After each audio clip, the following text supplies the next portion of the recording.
Ya, buat teman-teman semua tonton konten saya sampai kelar ya, biar nggak salah paham. Buat kadrun-kadrun, sama juga, sampai kelar juga, biar tambah puyeng. Detak! Ya, ada 3 kasus atau 4 kasus yang viral dan ketiganya memiliki benang merah yang sama. Memanfaatkan keluguan umat untuk melindungi agenda-agenda masing-masing orang yang tega menunggang agama untuk keperluan dan syahwat pribadinya. Konten kali ini saya mau ngajak kawan-kawan kita di luar sana untuk menggunakan akal waras daripada terus jadi budak nafsu oknum berkedok agamawan, tapi berperilaku jauh dari gambaran kesucian Tuhan. Berkedok ahli agama, tapi terhadap kemanusiaan dia menista. Berkedok menyelamatkan umat dengan cara tipu daya yang memikat. Berkedok mengajar ilmu agama, tapi nggak bisa jaga kelakuan burungnya. Ya, kejadian pertama adalah soal ada anak seorang pimpinan pondok pesantren di Jombang, Jawa Timur. Tampangnya sih sangar, tapi celamitan terhadap santrinya sendiri. Kejadian memalukan ini udah terjadi 3 tahun lalu, 2019. Ketika si anak pimpinan pondok pesantren ini ngibulin murid perempuan yang masih perawan ting-ting, kalau nggak mau dapat warisan ilmu goib, disuruh telanjang bulat. Kalau mau dapat ilmu yang paten, disuruh telanjang bulat. Ini santri perempuan nolak dong, disuruh telanjang, siapa yang mau? Dia mau dapat ilmu, bukan dapat malu. Tapi dasar bandot, si ustadz yang juga anak band ini pinter banget ngomongnya. Santri perempuan yang lugu itu, imut dan sedang ketakutan itu dipaksa telanjang. Kalau nggak mau, ilmu kanuragan untuk penyembuhan yang berbau mistis yang mereka sebut sebagai metafakta itu nggak bisa masuk. Nah, karena relasi kuasa yang begitu kuat, ustadz sama santri itu relasi kuasanya kuat banget, maka sang santriwati ini tak berdaya. Akhirnya telanjang juga. Namanya bandot. Bandot. Begitu lihat ABG telanjang, yang masuk bukan ilmunya, tapi burungnya. Edan. Terjadilah tindak pemerkosaan sesuai pengakuan si santriwati itu. Kabarnya, burungnya sih nggak gede-gede amat. Malah cenderung minimalis. Tapi ya itu, celamitan. Nggak bisa lihat ada celah sedikit, langsung main patok aja tuh. 3 tahun berselang, persoalan hukum si bandot ini belum selesai. Selain mempersulit proses, si bandot ini juga ngumpet di dalam pesantren bapaknya. Dan yang lebih parah lagi adalah santri-santri yang ada di pesantren itu seolah membuat barikade melindungi si minimalis tadi. Ya, publik jelas marah. Hukum terhadap pelaku kekerasan seksual harus adil dan diperlakukan sama. Mau ngaku kiai, santri, anak band, anggota partai, kalau pemerkosa ya harus dihukum. Soal nanti di dalam penjara dia bakal diikat titiknya oleh tahanan lain, ya itu namanya musibah. Konon kabarnya pemerkosa itu kalau di dalam penjara sengsaranya minta ampun. Selain bakal mendapatkan ucapan selamat datang dengan berbagai ritual yang lucu-lucu, juga seumur-umur bakal dijauhi orang. Karena takut bakal kena patok burungnya Bang Bandot. Cewek bakal takut dekat. Cowok apalagi? Lindungilah mataharimu. Ya, dan akhirnya hari ini kabarnya si bandot anak sang kiai itu si yang terduga sebagai pemerkosa itu berhasil ditangkap polisi. Karena statusnya itu sudah DPO sejak awal tahun lalu. Setengah tahun jadi DPO, jadi buron. Polisi sampai mengerahkan ribuan anggotanya. Karena memang bandot ini dilindungi oleh santri-santri yang lugu-lugu itu. Kabarnya sih sudah ditangkap ya, detailnya saya belum tahu apakah benar. Tapi yang saya baca di Detik itu sudah tertangkap. Saya yakin para santri itu ya, karena takut dengan ustadznya, maka mereka melindungi. Aslinya saya yakin mereka juga malu dan juga takut keseret oleh kasus ini. Ya, adik-adik yang mungkin di luar sana menghadapi hal sejenis seperti kasus bandot dari Jombang ini, sadarlah. Kebenaran akan menemukan jalannya sendiri. Jangan sampai terlena karena bujuk rayu yang bertopeng agama. Gunakan akal waras kalian. Kalau ketemu dengan orang-orang yang dengan lantang bilang, kalau kamu nggak nurut saya, kamu akan masuk neraka. Nah, santai saja. Kalau dengar orang ngomong kayak gitu tadi, santai saja. Dia bukan orang dalam.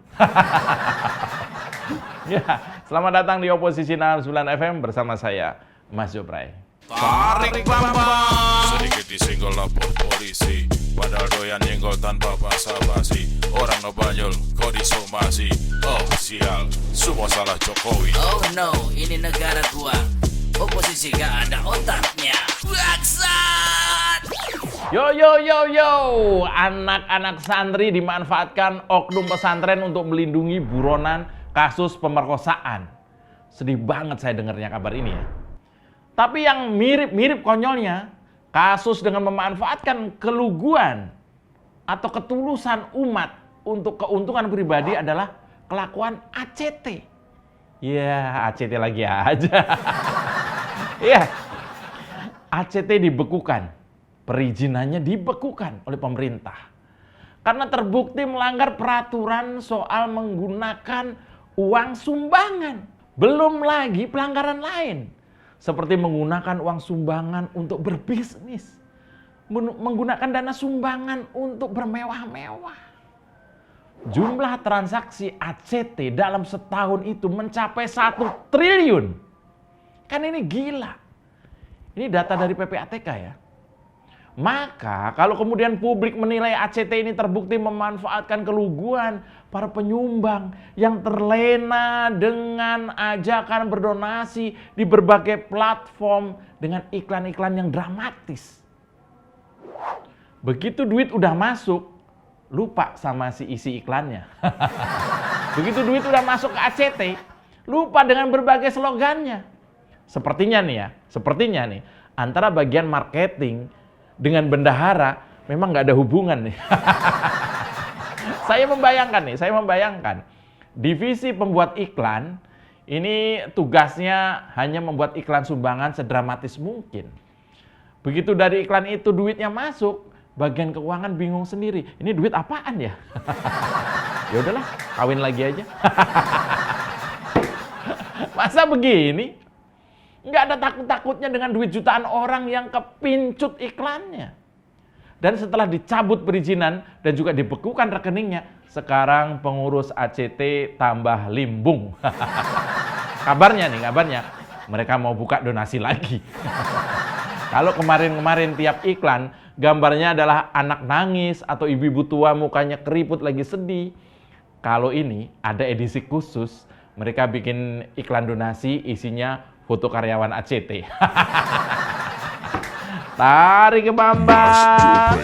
Mau kemana kawan, tanpa arah tujuan, cari masalah rawan, urus saja masa depan. Halo kawan, jangan ikut Taliban. Aksi memanfaatkan keluguan umat terus terjadi.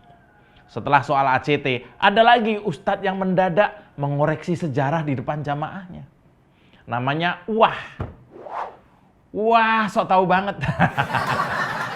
Iya, diduga ini bilang dengan sangat meyakinkan bahwa pahlawan Kapiten Patimura yang nama aslinya adalah Thomas Matulesi itu sebenarnya Muslim yang dicap Kristen. Benarkah begitu? Menurut nama sebenarnya adalah Ahmad Lusi. Aduh, gimana dong kalau kayak gini ya? Ya sepertinya Uwah tahu ya jamaahnya masih banyak yang lugu-lugu, gampang dibohongin. Ya, dengan pendekatan agama, dengan diselingi takbir, ya siapa yang nggak mengangguk-angguk dalam sebuah pengajian? Apa kata Ustadz? Yang ngangguk aja namanya juga jamaah militan. Iya. Apa kata Ustadz? Semuanya ngangguk lah. Udah ngangguk aja. Takbir. Ya namanya jamaah militan tuh seperti itu. Kesempatan orang yang diustadkan lantas punya jamaah yang lugu-lugu, di saat itulah sang ustadz kadang-kadang mulai ngaco. Segala mengoreksi sejarah. Sampai kemudian ngibulin umat untuk donasi. Dan juga memperkosa santri. Adalah deretan kasus viral yang benar terjadi dan membuat kita bertanya. Benarkah mereka orang beragama? Benarkah mereka bertuhan? Memperdaya umat untuk keuntungan pribadi juga terjadi di kasus misalnya Ustadz YM. Yahoo Messenger. Yang terkenal dengan sedekahnya itu. Meski orangnya lagi belgi alias belaga gila. Tapi masih ada harapan uang umat akan selamat karena proses hukum lagi berjalan. Kejadian demi kejadian seperti ini terus bergantian ada di depan mata kita. Orang beragama tidak kemudian menjadi waras dan cerdas, tapi malah jadi seperti bodoh dan tidak bisa berpikir jernih. Sulit membedakan ini pelajaran agama atau doktrin supaya nggak pinter. Tentunya ini kejadian yang sifatnya kasus per kasus ya. Karena tidak semua lembaga atau entitas yang mengusung agama sebagai labelnya itu berlaku seperti itu. Nih ya, belum lama juga terjadi sebuah kasus pelecehan dan pemerkosaan terhadap anak didik yang yatim piatu di Malang, Jawa Timur. Yang konon dilakukan oleh seseorang motivator yang telah mendapat penghargaan Kick Andy. Ini sama, kasusnya juga lama. Prosesnya lama sampai korban itu berjuang sendiri ke sana kemari minta dukungan moral dan akhirnya polisi sudah ambil tindakan kepada pelaku. Harus segera diakhiri. Memanfaatkan orang yang lugu untuk nafsu memperkaya diri dan menyenangkan burung sendiri. Demikian Oposisi 69 FM. Tetap fokus mempertahankan akal waras kita dan semoga kita semakin mencintai Indonesia. Salam burung celamitan, bletak! Tarik ke Bambang! Sedikit disenggol lapor polisi. Anu. Padahal doyan nyenggol tanpa basa-basi. Orang ngebanyol, kok disomasi. Oh sial, semua salah Jokowi. Oh no, ini negara gua. Oposisi gak ada otaknya. Bangsat! Kita dukung aksi melawan intoleran, radikalisme, dan juga terorisme demi Indonesia yang lebih baik dengan cara subscribe di kanal 24 TV. Makasih.